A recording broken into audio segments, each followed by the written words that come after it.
Hello, everyone. Welcome back to The Torch. I'm Jake. And I'm Kimberly. And today, our guest is Brian Mohr. Welcome, Brian. Oh, it is good to be with you guys. We're super excited to have you here. I'm going to read your very impressive bio just for our listeners. Who wrote this? Somebody cool. Oh, man. Initials BM. Oh, good Lord. This is not going to be good. Brian's career has been a learning-based journey with an intense focus on people, purpose, values, culture, leadership, and advocating capitalism as a force for good. He was a founding member of Jobbing.com, one of the original online job boards, which he helped to grow to over 350 employees and $38 million in revenue over an 11-year period.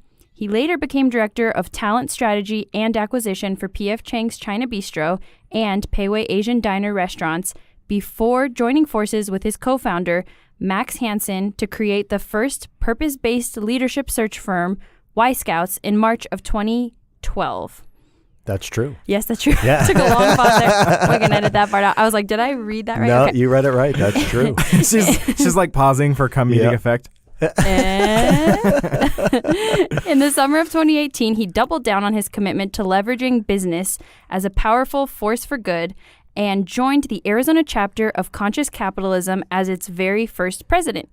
Together with Scott McIntosh, founder and chairman of the Arizona chapter of Conscious Capitalism, he is focused on helping the Arizona business community practice capitalism with both a long-term view and a stakeholder-centric orientation, a model of business that creates prosperity for all.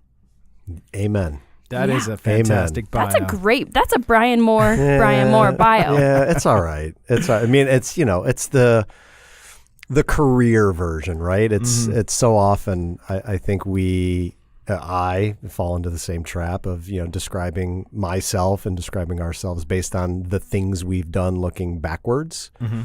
And in the one realm, right? In the professional realm from a bio, but that's just such a small sliver of who I am. And, father, a husband, poker player, aspiring to figure out how to play guitar, friend, brother, uncle, just all those other roles that I play, that we all play in our lives. To me, that's the far more interesting stuff, but don't get me going on my soapbox. I like it. Tell us more about your personal bio.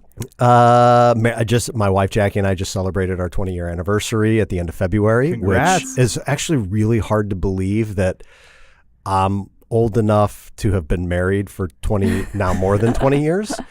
Which is super cool. Did I hit the cover off the ball when I met Jackie. We met on a blind date before there was, social media, and really before almost everything was a blind date, right? Yeah, I mean, it was truly blind. She came out of the elevator, and I had no idea what she was going to look like. I was going on faith that my cousin wouldn't set me up with somebody that there wouldn't at least be some level of physical attraction. Right. And boy, he did a really good job. I've got two daughters, a 14-year-old and a 12-year-old, so both in middle school at the moment. And for the parents out there, girls in middle school is an interesting time, to say the least. I am just doing my best to keep them on the straight and narrow. No drama, ever. Yeah, no, there's no drama in my house whatsoever. He says with a sweaty forehead. Oh my God. Yeah. What else can I share? Those are the things that matter most, right? I mean, my everything revolves around the three women in my house, and I'm just sort of like there to, I don't know. I'm not sure why I'm there, to be honest. Something that stuck out to me on the form you submitted was I had no idea in all of our interactions throughout the years, I didn't know that you were a Deadhead. Well, it's not something. It's been an interesting struggle internally. When you mention the Grateful Dead to people, especially those that are not interested in the band, don't listen to the music, and likely have been exposed to it only through what is the shadowy side of that scene, which is this can be, and I've seen it, the drug-infested culture and the psychedelic infested culture that surrounded the band. And that's there. I'm not going to deny it.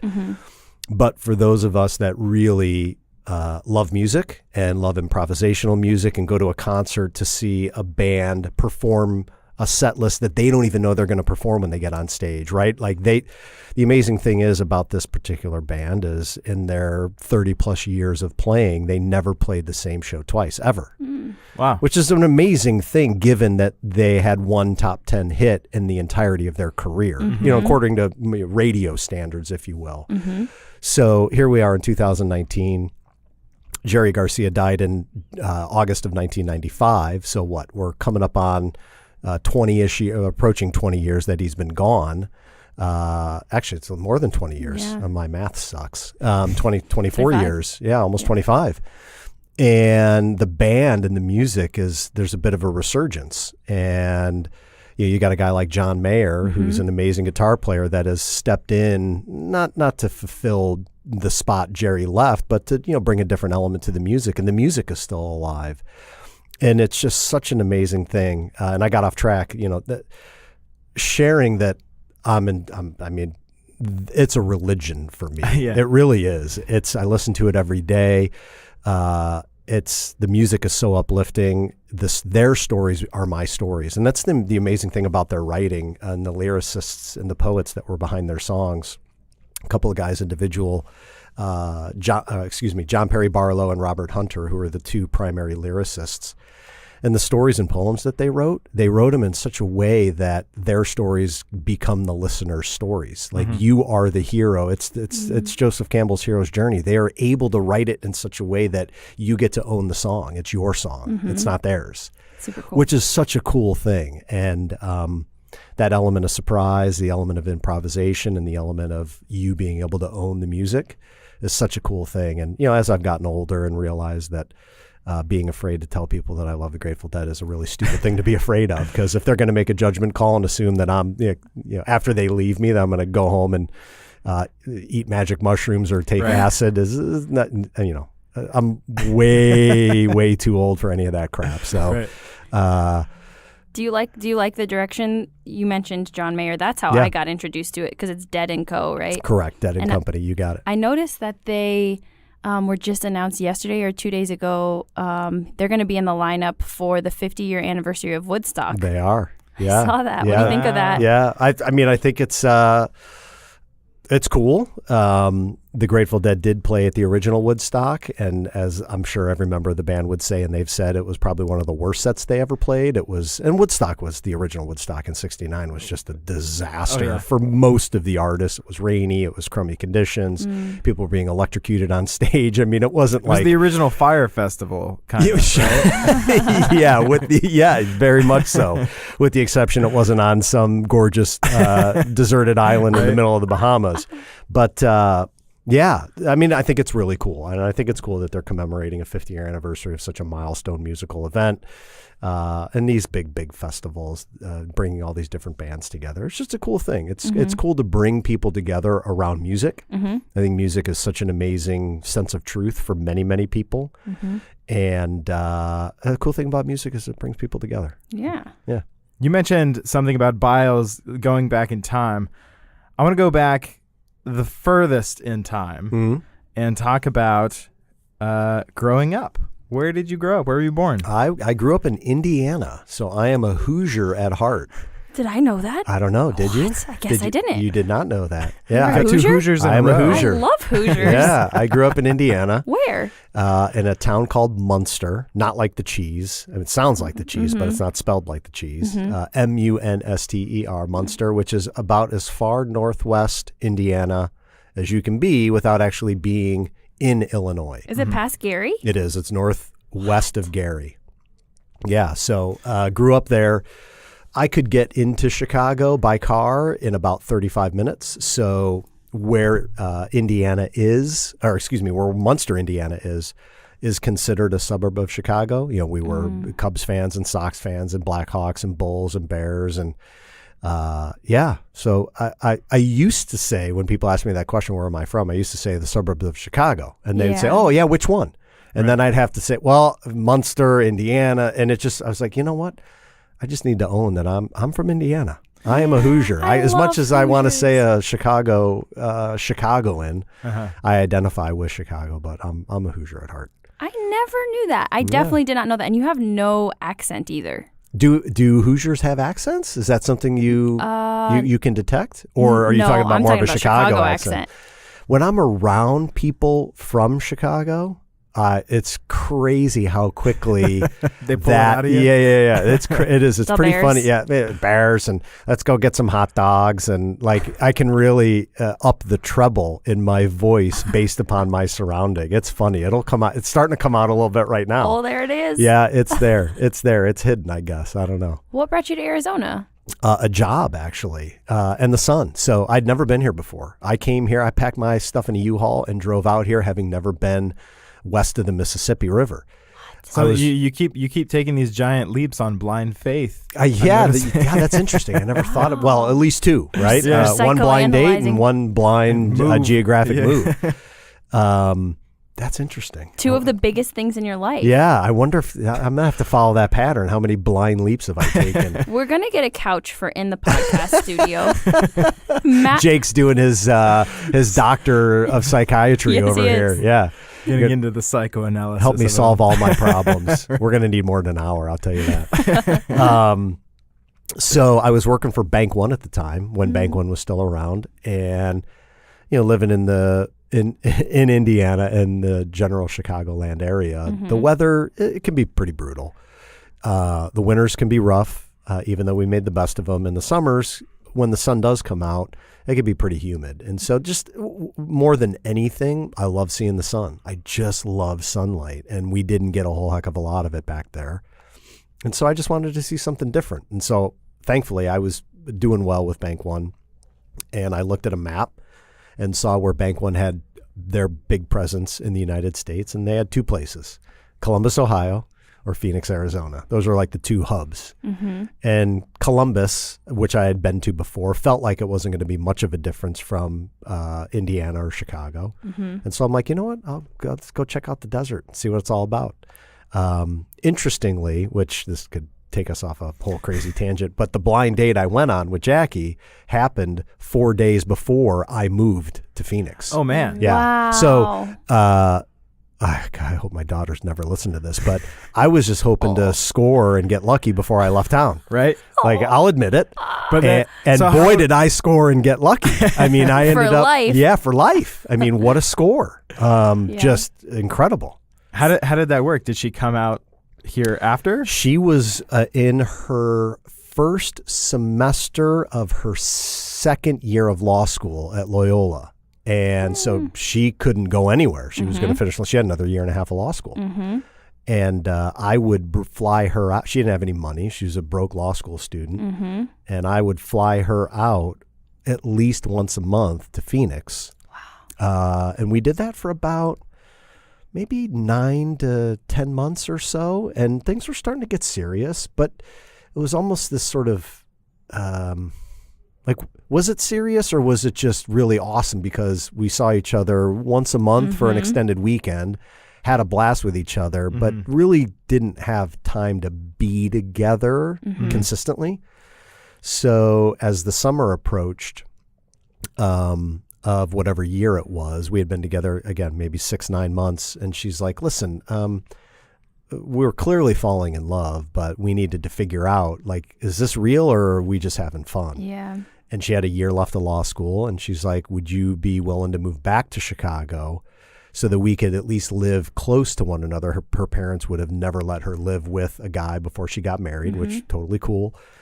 And I'm like, I got to see if this is real. And so I moved back. What? Yeah, for her. This is like a movie. It's crazy. I moved back, and the bank, God bless Bank One, they moved me back, like paid my expense. They moved me out to Arizona, paid for it, moved me back and paid for it. Here's what's crazier. So we're together now in downtown. We're living in downtown Chicago in the Lakeview neighborhood. Beautiful neighborhood. Oh, it's just awesome. Great food. Loved it. Great food. Great little musical venue. Shuba's is just such a staple in my life. And I lived in a 1-bedroom just dump. Oh my God, this place was a dump. She lived around the corner with her best friend in a really nice 2-bedroom brownstone. And, she basically lived with me, even though she had a separate residence. Don't tell her mom and dad. Okay. And I mean, we fell in love. And so I proposed. She said yes. And then Bank One moved me back to Flagstaff. What? Because I was able to convince her that we were going to make our life in Arizona. Okay. She had a whole master plan. She had the law firm. I think it was called Childress and Zeb, if my memory serves. She had her whole plan of she was going to be a big time attorney in Chicago. She had the law firm picked out. I convinced her to move back to Arizona, but in order for us to get back there, I needed to take the first opportunity that was at whatever level I was at with the bank at the time, and it was in Flagstaff. So I moved back to Flagstaff. I took her cat with me as collateral to make sure that she would come out there. We were then apart for about another 7 months while she finished law school. I lived in Flag, and then as luck would have it, an opportunity in the Valley opened up with Bank One. I moved down there. She came out, and we've been here since 1998 full time. Okay. So your girls are Arizonans. They are Arizonans, yeah. What was it about Arizona that made you so sure that like this was the place that you knew both of you needed to be? When I got here the first time, after being here for just a handful of months, I just fell in love. I fell in love with the desert. I fell in love with the sun. I fell in love with the geography. I fell in love with the ease of life out here. I fell in love with the people. I love that while I've met the natives who live here, right? The people who are from the Phoenix area are wonderful people, very welcoming. And I found so many people that had come here from somewhere else who were not unlike me, just looking to, in a matter of sense, start something fresh, a fresh chapter in their life. And I often refer to Phoenix as the Control-Alt-Delete city, where people come to kind of start over and reboot. And I don't know how many people out there even know what Control-Alt-Delete means, right? Like, I knew. I'm glad you guys are grew up giggling. on Windows. Yeah, there you go. Good. Any Mac users, like, I don't know. I know the spinning wheel of death, but I don't know what Control-Alt-Delete is. So yeah, I fell in love with it, and I knew I wanted to be here. And also part of it was just my complete, utter frustration and exhaustion with how crummy the weather was back in Chicago. It's Even terrible. though it sucks, but the culture there, the food, the scene, the people, it's my favorite city still. Me too. I love Chicago, and I love tell it. that to people. When I went last summer for one of my girlfriend's weddings in South Bend, it started in Chicago, and I came back because we were in Chicago for 4th of July. Yeah. It was 95 degrees with 95% humidity. I mean, the weather was Miserable. disgusting. Awful. But all the great food, everything. When I came back, I talked to one of our colleagues, Bob, and I was like, I want to move back. I want to move back to the Midwest. I love Chicago. And I was like, but I can't figure out why, because I hate the weather. Basically, there's 2 good weeks in the spring and 2 beautiful weeks in the fall. I mean, the weather's the worst, in my opinion. But the food is so good. People are so nice. Yep. It's like a busy city without being insane. Yep. It's killer. It's a great place. We used to joke growing up, and even as we got older, that there's 2 seasons in Chicago: winter and construction, and that's it. Like, that's what you get. But the city is it is a great city. It's a great city. I miss it, and I miss the music scene there. Was just awesome. Still is. Phoenix being still not a primary destination.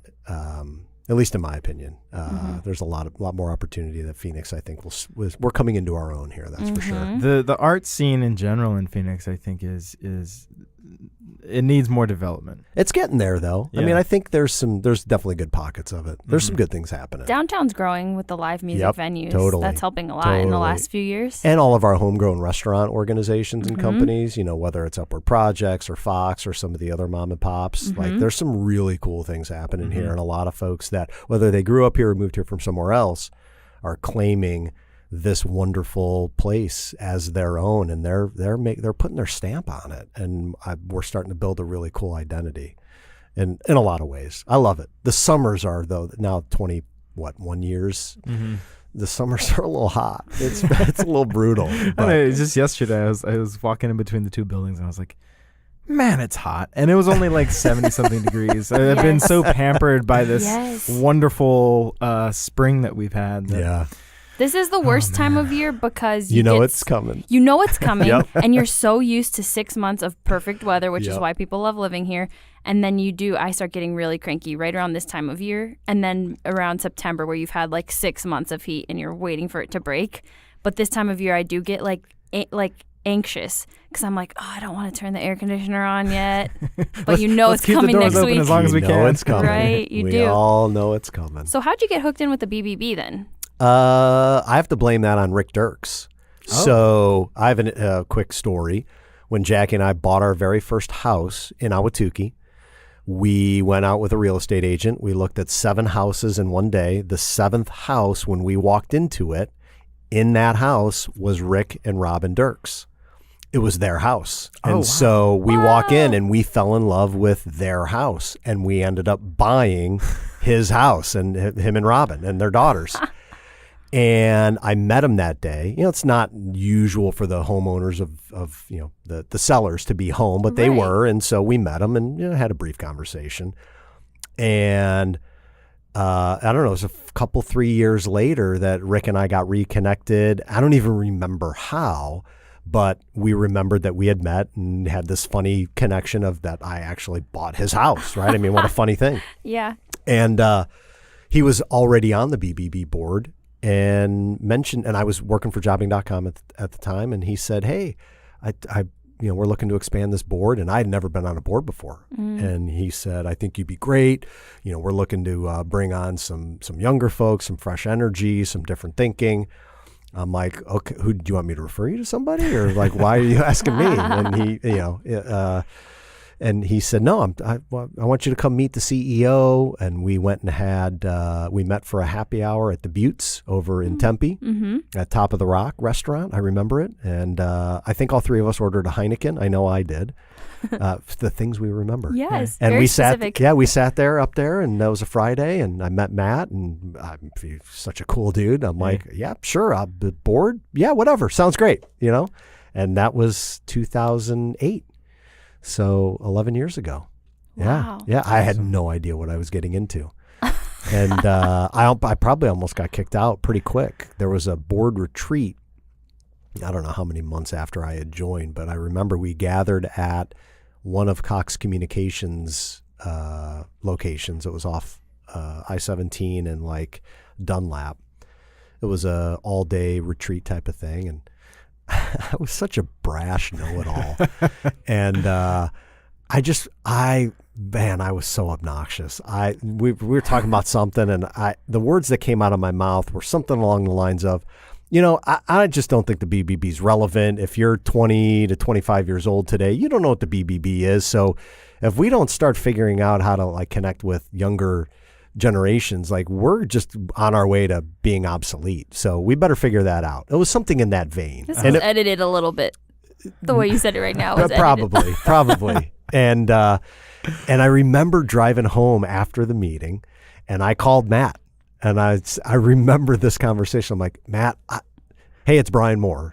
And I got to tell you, I am so sorry. And if you would like to uninvite me off the board, I would totally understand.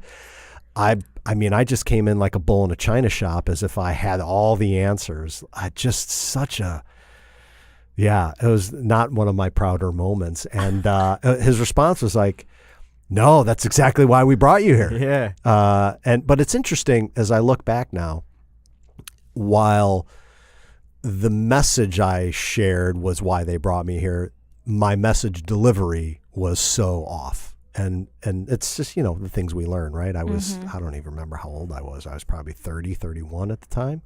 Now maybe, so I'm 46 now, 11 years. So I was 35, 35 and a know-it-all. And wow, how little I actually really know now that I'm 11 years older. That's crazy.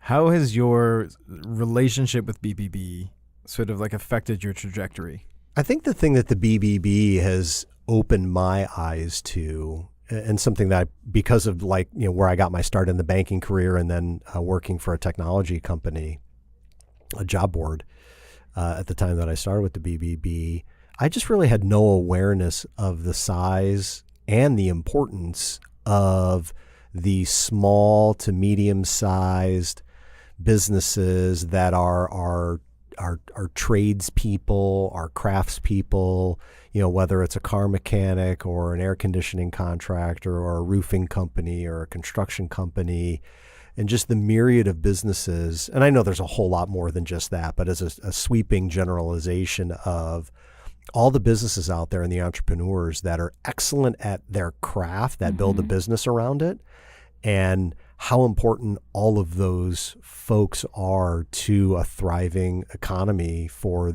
the state and for the country.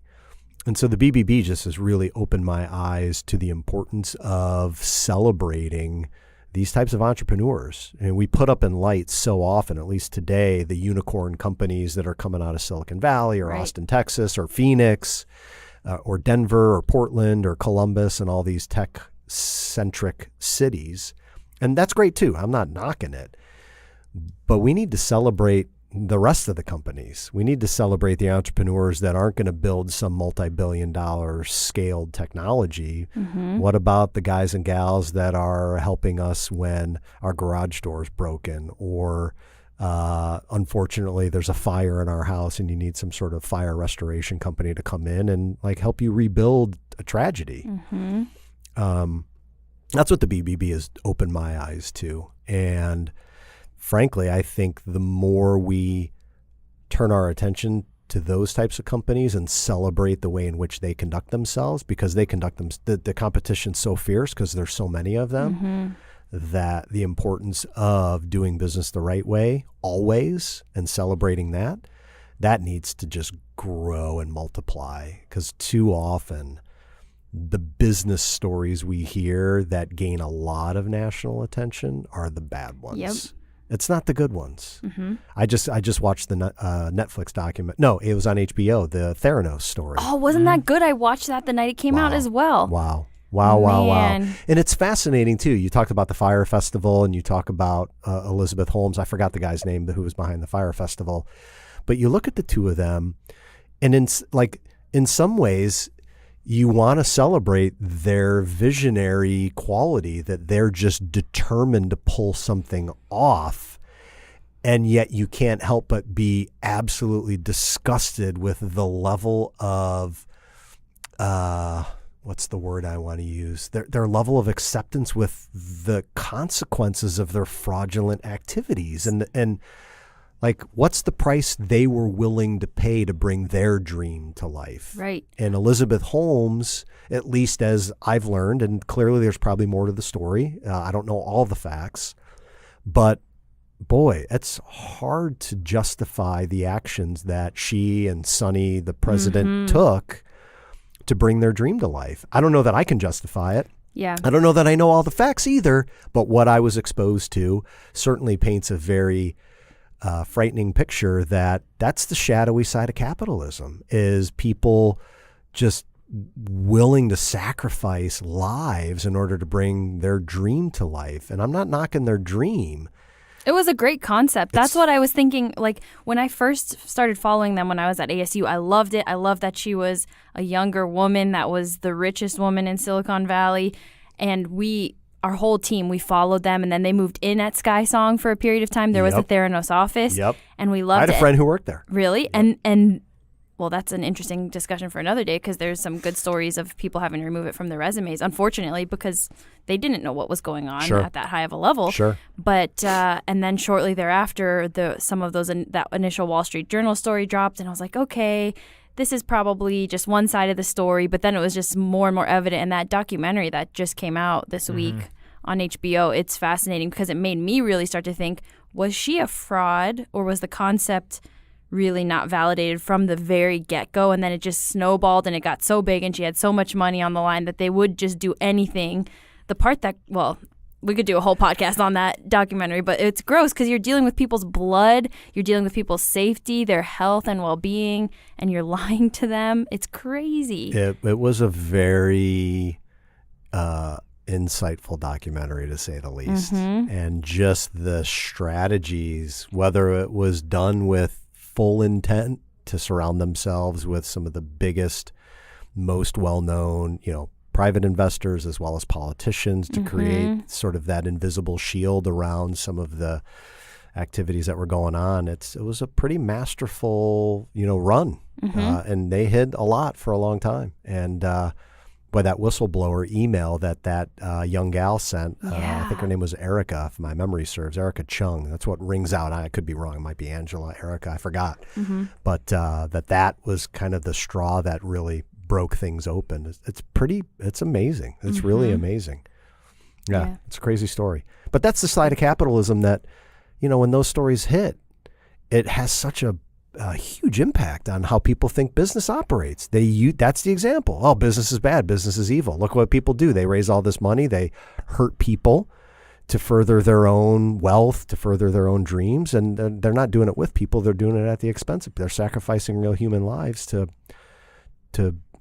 build whatever it is they're trying to build. And while there are a few bad actors out there, the larger group of businesses, they don't operate that way. They operate the right way.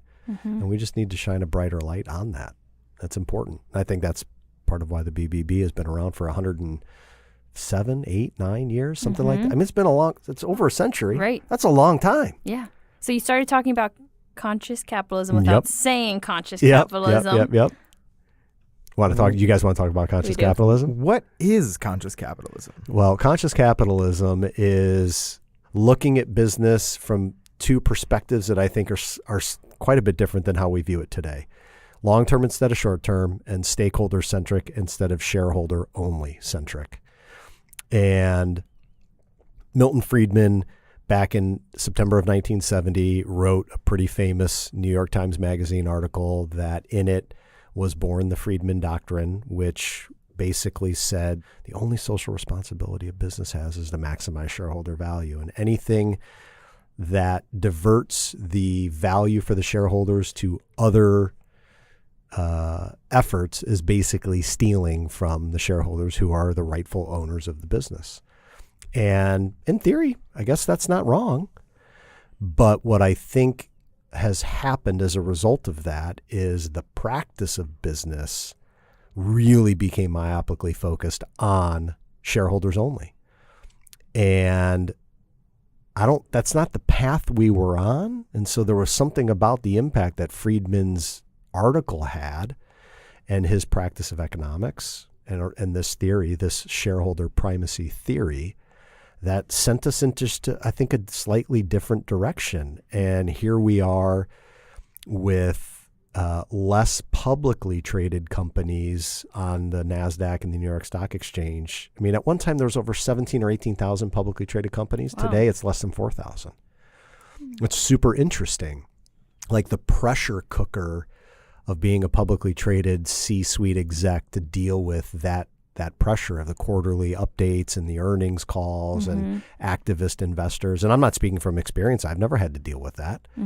I can only imagine the pressure of delivering short-term results to maximize shareholder value right now. That's what public company execs are that's the microscope they're under. Right. And it's at the cost of what? Right. At the cost of both employees and customers in the community. Right? It's at the cost of the environment. It's at the cost of the community. Yeah, the vendors they work with, the suppliers. This drive to maximize in the short run really can have some long-term damaging impacts on the entire ecosystem in which the business needs to operate. You can't give your employees crappy pay and crappy benefits for a long, long time and expect them to stick around and actually be very, very productive and deliver great service to whomever your clients are. Right. At some point, like that system doesn't sustain itself. And conscious capitalism, those of us who believe in it, recognize that if we don't start looking long term, and if we don't start thinking about the entire ecosystem of the stakeholder community that every business needs, then we're going to continue to kind of run this rat race of short-termism, and it's not helping anybody. Maybe it's helping some. There's clearly some income inequality issues that exist, and I don't have all the answers. I do believe in the power of business, though. I believe that when it's led by people who realize that forming a business around a higher purpose that will lead to a profitable business is a winning combination. And then to engage your people in a way that makes them feel like they're working for something larger than themselves, and not just to hit some arbitrary budget numbers that need to be then delivered to owners, whether they're shareholders or private owners. It brings out the best in people. And, we are a meaning-making species, and we want what we do to matter. And so let's tap into that. It's untapped still. We're starting to figure it out, but we're slow. We're slow. We're a slow speed. I mean, I guess it wasn't that long ago we were communicating through grunts and writing, hieroglyphics on walls to communicate with one another. Well, also, you don't know fire hurts until you touch it and it burns you, right? Yeah, so that's true. Kind of get to this Icarus-like point where profits are soaring so much, but then everything here is crumbling, and you know what I mean? Yeah, and I'm not anti-profit at all. Make as much money as you can. Just do it with an eye for the long term, and do it with an eye on let's rise the tide for everybody. Yeah, not exploiting certain. Yeah, don't trade one off for the other. That's not what this is. I think I do want to say that's probably the biggest immediate misunderstanding of conscious capitalism, that somehow it's a Trojan horse for just, make a little less money so you can do good in the world. That is not what this is.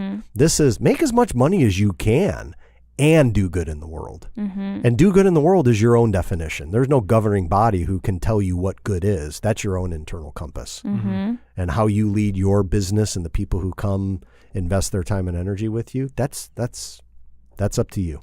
That's a good differentiation to make, or point to make, rather. It's important. It really is. Right, and then the proof will be in the pudding. It will. It will. And there's already a lot of great data that is proving that companies that operate this way are more profitable.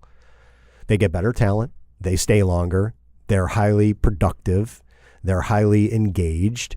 They take great care of the customer. They're innovating. They're more creative because they know you care about them as employees, and as a result, they're going to return the favor, right? It's a win-win versus do this because I told you because I'm the VP and you're not. I mean, that model worked for a while. It doesn't work real well anymore. No. How do businesses incorporate the idea of conscious capitalism into their general practices? What are some of the things, what practical actions that a company can take to, behave in a consciously capitalist? Yeah, I think to me it starts at that core of the business leadership team, senior leadership team, really asking themselves and holding the mirror up. Are they in full alignment and have clarity on, well, why does the business truly exist? Like, is it to make money? Is it because they're exploiting an opportunity in a particular industry or a market segment?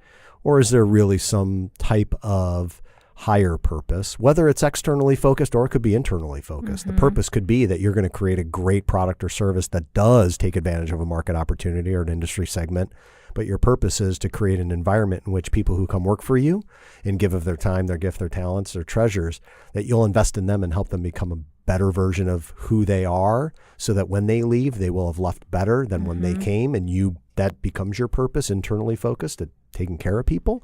That's pretty cool. That's pretty noble. So that, I think it starts there. And that's not easy stuff. That's actually really hard stuff to figure out. It's really hard, especially if it's a business that's been around for a while and maybe was started decades ago and was started under a very traditional, hey, you build a business because you can make something better, faster, cheaper, and you can make money. And so that was the definition. And if that's the kind of business you inherited or got hired to be the CEO of, or whatever it is, figuring out and attempting to look within to understand, why do we really exist? Is it just to make money, or is there some sort of a deeper sense of meaning that we all can align around? So I think it starts there. And then from there, it begins to shine a bit of a light on, all right, what are the other practices that we need to take in order to now bring this to life? And to me, that's every part of it. That's every system or process, from hiring to training and development, to how you promote, to how you reward people, how you lead people on a daily basis, it begins to just permeate how you treat your customers, how you negotiate with your suppliers and the vendors. You know, are you constantly trying to work them over to get the best deal, or are you working with them to understand, well, what are their needs? And then how do you find win-win opportunities in that? Totally. So that's a bit of a long answer, but there's a lot. I think it's moving. This is what it is for me, at least. Up until a certain point in my life, I was on autopilot and didn't know it. Society told me what to do and I did it, and I didn't question it. And developing a higher degree of awareness, call it consciousness. For me, it's just a sense of awareness of, oh, wait a minute. This is a ritual or a habit or some sort of institutional received wisdom that's being passed to me, but that doesn't make it so. I can question this. And that's what's been the biggest shift for me. And so every single human being has the capacity to do that, to simply just work on a sense of increasing awareness. Because when you have more awareness, you are all of a sudden given a lot more opportunity to choose. And you can go from reactive to conscious. You can, it's not a light switch. It's not linear, but you can go from whatever somebody cuts me off in traffic, my autopilot would be flip them off, scream at them, honk at them, maybe even do something stupid like now tailgate them or whatever that's called, like ride, tailgate them. While I'm screaming at them. Okay, well, that's dumb. Right. They cut me off. Okay. That sucks. Yeah, it pisses me off.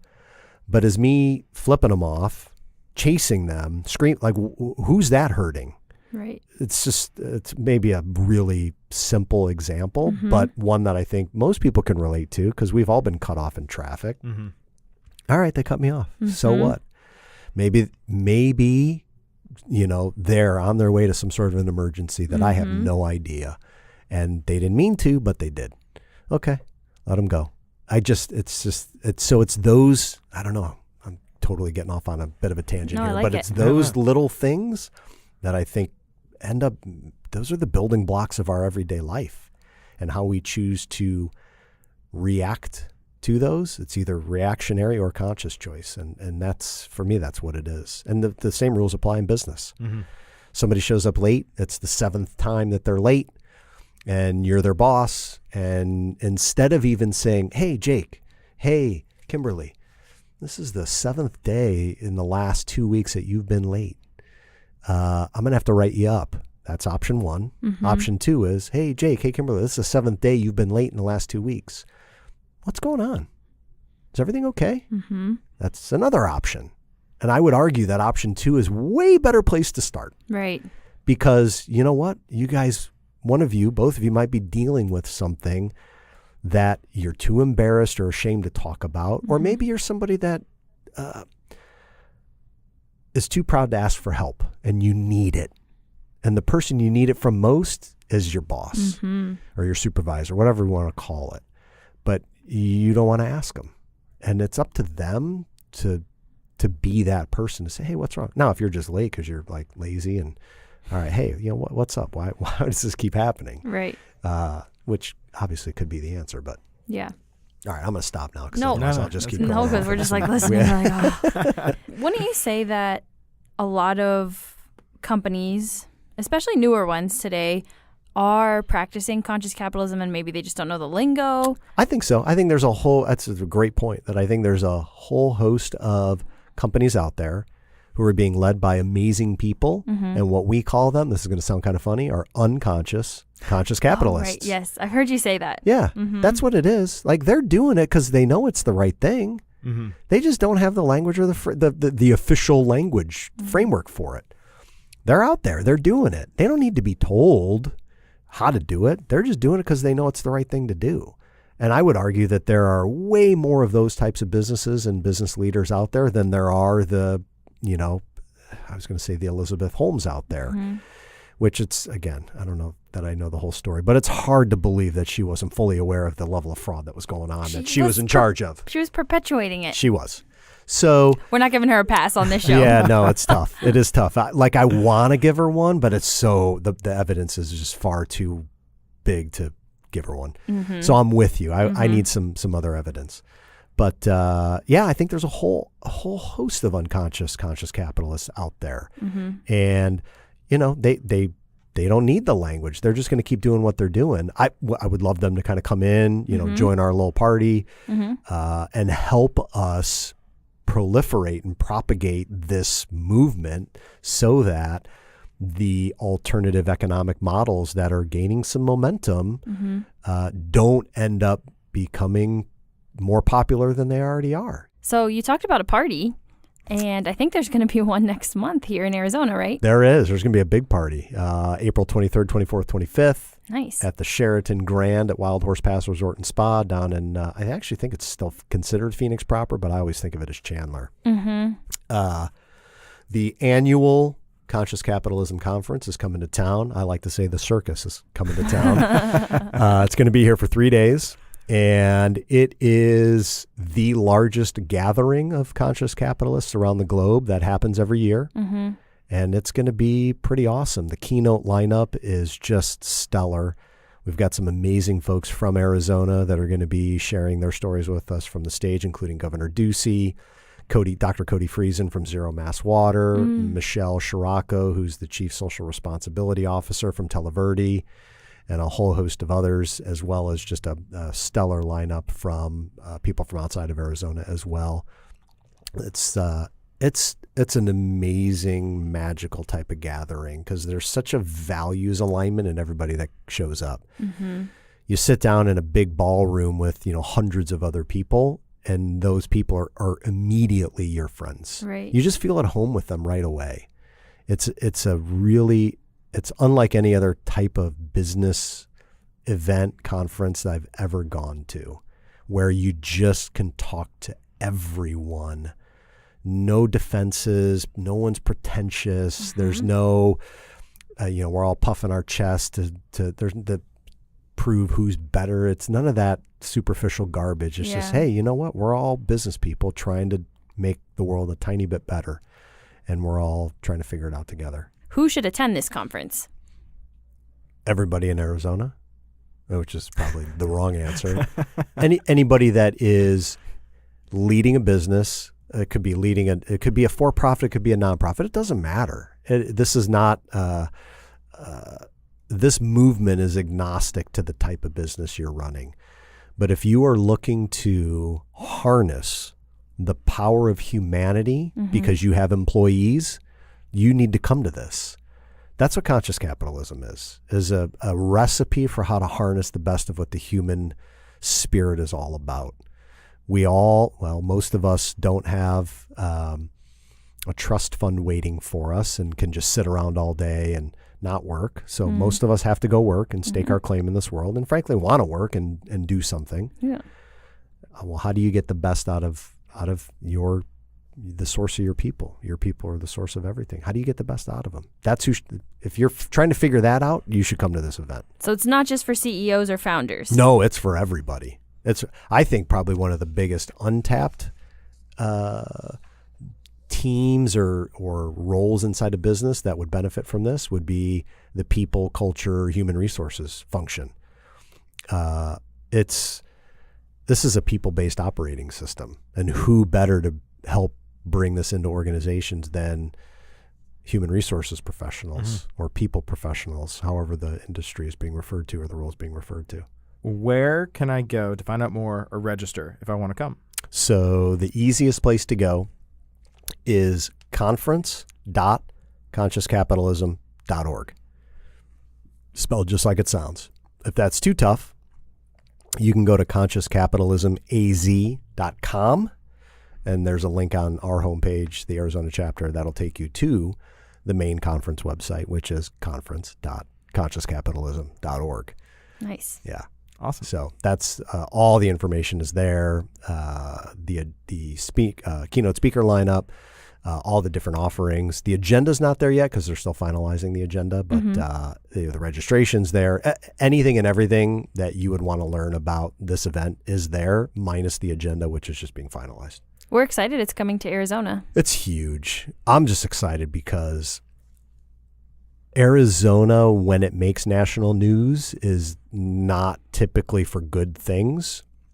And this is an opportunity to highlight all the good things with a whole bunch of people who are coming here from somewhere else. And then when they leave, they'll leave with this amazing opinion and experience of time spent in this great state. Because there's so many good things happening here. Absolutely. It's awesome. I love it here, except the summer. It's hot. We all agree on that. It's just too hot. It's too hot. Turn the heat down. Well, Brian, we had a pleasure having you on the show. It's always a good time when you drop by the office here. Yeah, we love it. It's Great good energy. to see you guys. It's always fun to be with you guys. This is a great campus. Thank And you. I would encourage everybody who lives in, even if you don't live in the general vicinity of where the BBB is, at 10th Street in Missouri. Is this considered uptown? Is that what this is? I would say uptown. I think it's uptown now. It used to be midtown, but All it's right. uptown. Midtown, uptown. Well, 10th Street in Missouri. This place is just a campus of goodness. And I would encourage everybody who has not yet visited to come visit. 3 buildings, great people.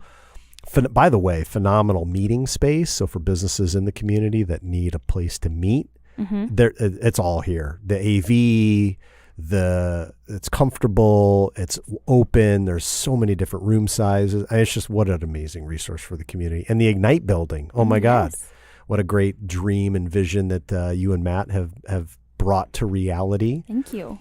And so just some really cool things happening. We're proud of it, and we couldn't have done it without an amazing board member like you. Oh, well, I tried to quit. Don't forget that. Thanks for being here, Brian. Thank you, Brian. guys. What a great talk we had with Brian Mohr about conscious capitalism. It certainly is a school of thought aligned with Better Business Bureau's vision of a marketplace where buyers and sellers can trust each other. Quoting Brian from our conversation, he implored businesses to make as much money as you can and do good in the world. I think that's such an important sentiment because we're all stakeholders in the world of business. We're all part of this ecosystem of commerce, the health of which is dependent on the prosperity of every individual therein. So it's really on all of us to make conscious decisions that are going to result in long-term, far-reaching, positive outcomes. The Conscious Capitalism Annual Conference takes place April 23rd through the 25th in Phoenix, Arizona. If you're interested in attending, feel free to visit conference.consciouscapitalism.org. Brian is also a recently published author. Along with his business partner Max Henson, they co-wrote the book Hiring on Purpose, How the Y-Scouts Method is Revolutionizing the Search for Leaders. You can find it on Amazon today. Registration is now open for BBB's 2019 Integrity Golf Classic. Players can look forward to a fun day at the Medeiros Golf Club in San Diego.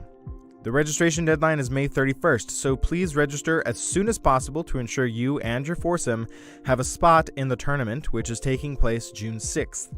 We're also looking for donors for raffle items as well as whole sponsors for the event. So if you represent a community-conscious organization that would like to support our foundation's outreach initiatives, please visit golf.bbbcommunity.org and click on the sponsorship tab to see how you can get involved. That's golf.bbbcommunity.org. We hope you enjoyed the show, and if you did, please rate and review it anywhere you listen to podcasts.